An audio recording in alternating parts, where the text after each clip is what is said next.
வணக்கம் தோழர்களே. திடீர்னு மேடையில சரிந்து விழுந்து மயக்கம் அடைந்த எச்சராஜா உயிருக்கு போராடி கொண்டிருக்கிறார். சீரியஸான கண்டிஷன்ல ஹாஸ்பிட்டல்ல இருக்கிறார். முதலமைச்சர் இதை தெரிந்து கொண்டு நேரடியா சந்திச்சு நீங்க நல்லா குணமாயிட்டு வரணும் அப்படின்னு அவங்க வீட்டாளர்கிட்ட சொல்லிட்டு வந்திருக்கிறாரு. என்ன நடந்துட்டு இருக்கு? NDTV ஒரு அரசியல் நிகழ்வு நடத்தினாங்க, நம்ம பார்த்தோம்.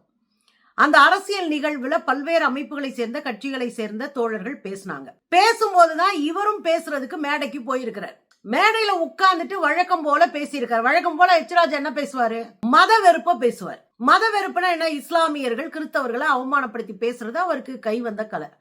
கிறிஸ்தவர்களை அவமானப்படுத்துறேன்னு போய் தான் ஹைகோர்ட்டாவது மயிராவதுன்னு சொன்னாரு இவர்.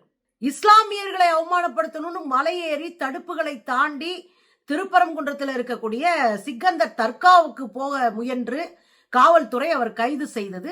இன்னொரு விஷயம் என்னன்னா, அங்க இருக்கிற காவல்துறையும் மற்றவர்களையும் நீங்க குடும்பத்தோட நாசமா போவீங்க அப்படின்னு சாபம் விட்டு வந்தவர் தான் இவர். இந்த மேடையிலே அதே தான் செய்யறார். இந்துக்களுக்கு நாங்கள் ஆதரவானவர்கள், இந்துக்களுடைய ரெப்ரசன்டேட்டிவ் நாங்க, நீங்கெல்லாம் இந்து விரோதிகள், திமுக அரசு இந்து விரோத அரசு, ஊழல் அரசு, சட்ட ஒழுங்கே சரியில்லை, தமிழ்நாடு பின்னோக்கி போயிட்டு இருக்கு, வளர்ச்சியே இல்லை, தமிழ்நாட்டுல ஊழல் மழிந்து விட்டது, இப்படியே பேசிட்டு இருக்கிறார். திமுகவை சேர்ந்த பரணிதரன் ஒரு தோழர் ஒரே ஒரு கேள்விதான் கேட்டிருக்காரு.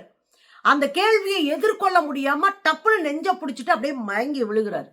அந்த என்ன கேட்டான்றத பின்னாடி வர்றேன். சரிஞ்சு விழுந்தோடனே எல்லாருக்கும் ஒரே அதிர்ச்சி ஆயிடுச்சு. சத்தமா உட்கார்ந்து பயங்கரமா பேசிட்டு இருந்த ஒரு ஆளு நெஞ்ச கையில புடிச்சுக்கிட்டு அப்படியே டக்குன்னு சரிஞ்சு விழுகிறாரு. விழுந்த உடனே எல்லாரும் ஓடி போய் பரபரப்பாகிறாங்க. காங்கிரஸை சேர்ந்த லக்ஷ்மி என்கிற தோழர் ஓடி போய், ஒருவேளை என்னன்னு தெரியாது நமக்கு, மயங்கி விழுந்துட்டாரு. ஒன்னு பிபி லோலையா பிபி ஹைலையா நமக்கு தெரியாது. ரெண்டாவது ஹார்ட் அட்டாக்கா, மூணாவது அவருக்கு ஏதாவது பேனிக் அட்டாக் வந்துருச்சா, நாலாவது அவருக்கு ஏதாவது ஸ்ட்ரோக் மாதிரி எதுவும் வந்திருக்கா, இப்படி பல கேள்விகள் அங்க ஓடிட்டு இருக்கு.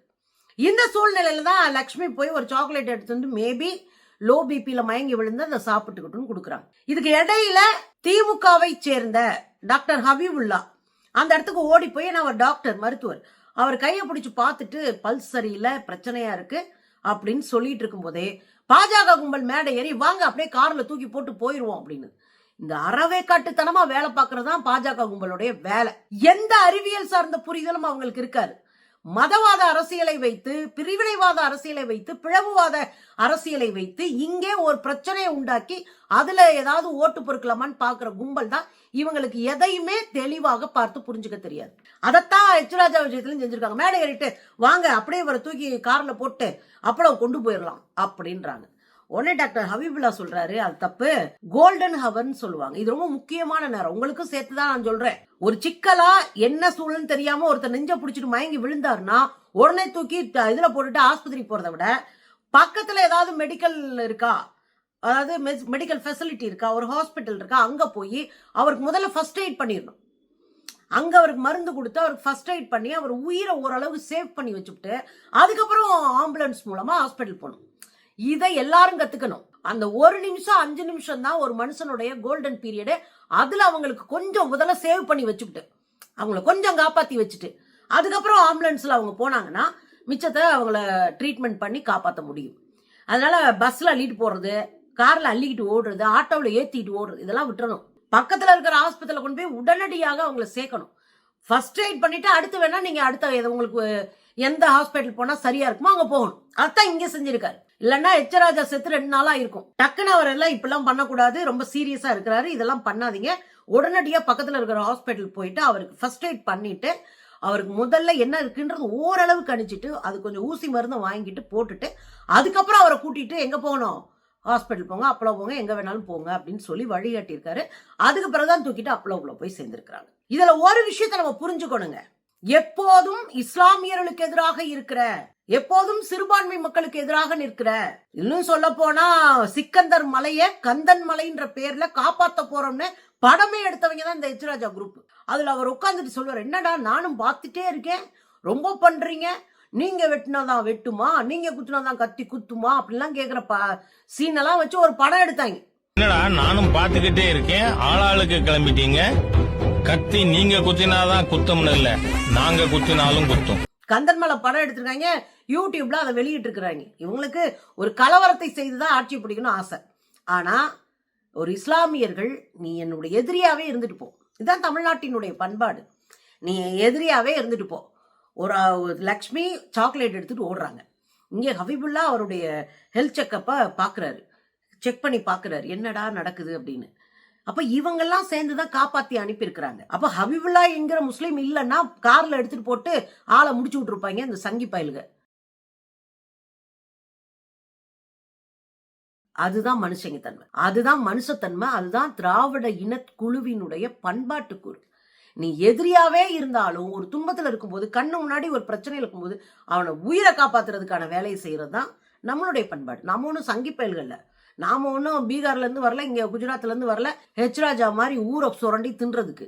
ஆனா அந்த ஹெச் ராஜாவையும் தொடர்ந்து இஸ்லாமியர்களை இழிவு செய்யற ஒரு ஹெச் ராஜாவையும் காப்பாத்தி அனுப்புறது ஒரு முஸ்லீம் பையன்றதையும் சேர்த்து புரிஞ்சுக்கணும். இங்க எங்கெங்க மதம் வந்துச்சுன்னு நீங்க கேட்பீங்க. இங்க மதம் வரணும்.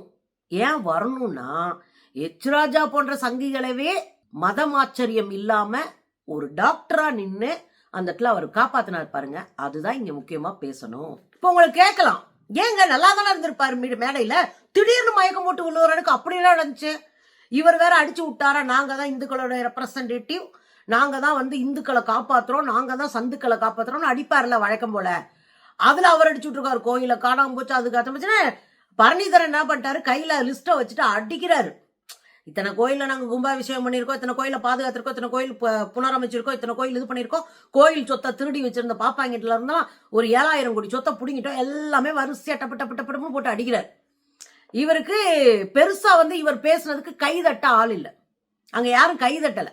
இவர் பேசுறத கேட்டுட்டு அமைதியா உட்காந்து பாக்குது. தமிழ்நாட்டுக்குன்னு ஒரு அரசியல் பண்பாடு உண்டு. நம்ம வந்து எந்திரிச்சு நின்று நீ எல்லாம் பேசக்கூடாதுன்னு சொல்ல மாட்டோம். யார் பேசினாலும் பதில் பேசுவோமே ஒழிய எவனும் பேசக்கூடாதுன்னு சொல்ற அளவுக்கு முட்டாள்கள் நம்ம கிடையாது. டிவி கே செய்யும், நாம் தமிழர் செய்யும், பாஜக செய்யும், பேச விடாம உட்கார வைக்கிறது. ஆனா நம்ம செய்ய மாட்டோம். நாம பேச விட்டு அடிப்போம். ஏன்னா நமக்கு ஒன்றும் மூளை இருக்குல்ல, நம்ம ஒன்றும் முட்டா பயலுக்கு கிடையாதுல்ல, நம்ம செய்வோம். இங்கே ஹெச் ராஜா பேச பேச ஒரு பயிலும் கைதட்டலையாங்க, எல்லா பேரும் வேடிக்கை பார்த்துருக்காங்க. இதுவே பாதி ஹார்ட் அட்டாக் வந்திருக்கும் ஹெச் ராஜாக்கு. இதுக்கப்புறம் இவர் ஒரு கேள்வியை கேட்டுவிட்டார், பரணிதரன் ஒரு கேள்வியை கேட்டாரு, அதை எதிர்கொள்ள முடியல ஹெச் ராஜனால. அப்படி என்னங்க கேள்வி கேட்டீங்க அப்படின்னு தானே, நீ தான் இந்துக்கு சப்போர்ட் பண்றோம், நாங்க தான் இந்து காவலர்ன்றீல, நீ வந்து இந்துக்கள் சார்பா நில்லு, ஒரு 50% ஓட்ட வாங்குறியா, ஓட்ட வாங்கி காட்டு, நீ இந்து சார்பா நில்லு, ஜெயிச்சு காட்டு அப்படின்னு கேட்டுவிட்டார். அவரே சாரணர் தேர்தலுங்க, ஸ்கூல்ல எல்லாம் வச்சிருப்போம்ல சாரணர் அப்படின்னு ஸ்கவுட், அதுல ஒரு தேர்தல் வைக்கும் போதே 11 வாக்குதான் வாங்கினவர் இவரு. இவரை போய் இந்துக்களுடைய ரெப்ரசன்டேட்டிவா நிறுத்தி ஒரு 50% ஓட்டு இந்துக்கள் ஓட்ட வாங்கியானா அவர் இங்க போவாரு. பாவத்தை நிக்க வச்சு உரிச்சு உப்பு போட்டு விட்டாரு. அதுல அவர் டென்ஷன் ரொம்ப ஆகி போச்சு, எல்லாரும் சிரிக்க ஆரம்பிச்சிட்டாங்க, பயங்கரமா கைதட்ட ஆரம்பிச்சிட்டாங்க. ஏன் இந்துக்கள் உங்களை எல்லாம் தேர்ந்தெடுக்காம தொடர்ந்து திமுகவை தேர்ந்தெடுக்கிறாங்க, ஏன் எங்க பக்கம் நிக்கிறாங்க, ஏன் எங்களுக்கு ஓட்டு போடுறாங்க அப்படின்னு அவர் கேள்வி சரமாரி வைக்க ஆரம்பிச்சிட்டாரு. உண்மையா அதுதான். நீ இந்துக்கள் காவலனா இருந்தா 1.5 கோடி பேர் அத்திவரதரை போய் பார்க்க போன மக்கள் உனக்கு 2 தொகுதியில் 4 தொகுதியில தனித்து நின்று ஜெயிக்க விடாதா? ஏன்னா இங்க இருக்கிற மக்களுக்கு அரசியல் தனியா தெரியும், ஆன்மீகத்தை தனியா பிரிச்சு பார்க்கிற அறிவு இருக்கிறது. அதனால ஏமாந்து போயெல்லாம் பாஜகவுக்கு ஓட்டு போற அளவுக்கு முட்டாள்கள் இல்ல தமிழ்நாட்டுல. இது கேட்ட உடனே அவருக்கு ரொம்ப டென்ஷன் ஆயிடுச்சு. ஏற்கனவே நம்ம பல இடத்துல தோத்து போய் அடி வாங்கிட்டு ஓடி வந்தவன் நம்மளை பார்த்து இந்த கேள்வியை கேட்டாரே அப்படின்னு நெஞ்சா பிடிச்சவர் தாங்க சரிஞ்சு விழுகிறாரு. இதுல நேற்று முதலமைச்சர் போய் ஒரு கேர்டசிக்காக முதலமைச்சர் ஸ்டாலின் அவர்கள் போய் அவங்க குடும்பத்து ஆளுங்கிட்ட நலம் விசாரிச்சுட்டு வந்திருக்காரு. இவர் ஐசியூல இருக்காரு, சீரியஸா இருக்காரு. நலம் விசாரிச்சுட்டு எந்த உதவினாலும் கேளுங்க நான் பண்றேன் அப்படின்னு சொல்லிட்டு வந்திருக்கிறாரு. இது ஒரு நாகரிகமான வேலை. நீ என் பரம எதிரி, நீ என் கொள்கை எதிரி, நீ எனக்கானவன் கிடையாது, நீங்க வந்து உள்ளடி வேலை பார்த்து எக்கச்சக்கமான கலவரத்தை தூண்டக்கூடிய பல வேலைகளை கடந்த 3 மாசமா செஞ்சுட்டு தான் இருக்கு இந்த பீஸ். இன்னும் சொல்ல போனா திருப்பரங்குன்றம் மலையவே சுத்தி சுத்தி வந்தாப்புல ஹெச் ராஜா. இவ்வளவு கொடசல் கொடுத்து இவ்வளவு பிரச்சனையை உண்டு பண்ண பிறகும் கூட அந்த ஆள் போலைக்கு கிடைக்கிறாப்லன்னு போய் பார்த்தாங்கல்ல. இதுதான் நாகரிகமான அரசியல். இதுல தப்பே கிடையாது. நான் வந்து முதலமைச்சர் பக்கம்தான் பாராட்டுவேன். நம்ம ஊர்ல அப்படிதான் 2013 உம்மன் சாண்டிய கல்லால் அடிச்சிடுறாங்க முதலமைச்சர். அப்போ யாரு, கேரளாவினுடைய முதலமைச்சர் உம்மன் சாண்டி. அவரை போராட்டத்துல இருக்கிறவங்க கல்லால் அடிச்சிடுறாங்க. அவர் மேல படல, கார்ல படுத்து லேசா அவருக்கும் காயமாகுது. அவர் ஹாஸ்பிட்டல்ல போய் சேர்றாரு. இதை தெரிஞ்சுக்கிட்ட பரம எதிரியான கம்யூனிஸ்ட் கட்சியினுடைய தலைவர், இன்னும் சொல்ல போனா முன்னாள் முதலமைச்சர் அச்சுதானந்தன். கேரளாவை பொறுத்தவரையும் 5 வருஷத்துக்கு இவங்க வருவாங்க, 5 வருஷத்துக்கு கம்யூனிஸ்ட் காங்கிரஸ் இப்படி மாத்தி மாத்தி வரும். போன முறைதான் பினராயி விஜயனுடைய அந்த செயல் திட்டங்களை பாராட்டி மக்கள் தொடர்ந்து 10 ஆண்டுகள் இருக்க விட்டாங்க போன முறை. இல்லைன்னா மாத்தி மாத்தி தான் வருவாங்க. அதுல முன்னாள் முதலமைச்சர் அச்சுதானந்தன் போய் அவரை சந்திச்சு அவர் கை குளித்து நல்லபடியா உடம்பு பார்த்துட்டு வாங்க அப்படின்னு சொன்ன நாகரிக அரசியல் தான் இங்க நம்ம பார்க்கணும். பாருங்களேன்,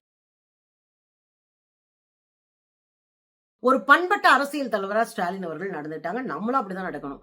ரொம்ப கேவலமா இப்படியா அப்படியா அதெல்லாம் தேவையில்லை. வரட்டும், வந்த பிறகு வச்சு அடிப்போம், வச்சு செய்வோம், நின்று அடிச்சு ஆடுவோம். அது வேற. ஒரு ஆள் சோம்பலாம கிடக்கும் போது அவங்களுக்கு கடந்து போயிடணும். நமக்கு பிடிக்கலையா கடந்து போயிடணும். இல்ல நம்ம பொறுப்புல இருக்கோம், அதிகாரத்துல இருக்கேன், போய் என்னப்பான்னு கேட்டு வந்துடணும். அவ்வளவுதான். எதிரியா இருந்தாலும் நம்ம வீட்டு வாசல்ல நில குலைஞ்சு நிக்கும் போது என்ன அப்படின்னு கேட்கிறவன் தான் தமிழ்நாட்டுக்காரன். அவன் தான் திராவிட இனத்தினுடைய மரபு சார்ந்த வளர்ப்பா இருப்பான். அதை நம்ம கொஞ்சம் ஹேண்டில் பண்ணணும். அசிங்கமா பேசிட்டு இருக்கோம் நம்ம, நமக்கே வருத்தமாகிற அளவுக்கு. அதெல்லாம் விட்டுருங்க தோழர்களே. என்ன நடந்துச்சுன்னு பேசுங்க. கேலி பண்ணலாம் இருந்தா சுடாம கேலி பண்ணுங்க. ஏன்னா சோம்பலாம இருக்கிற ஒருத்தனை தூக்கி வச்சுட்டு நம்ம இது பண்ண வேண்டிய அவசியமே இல்லை.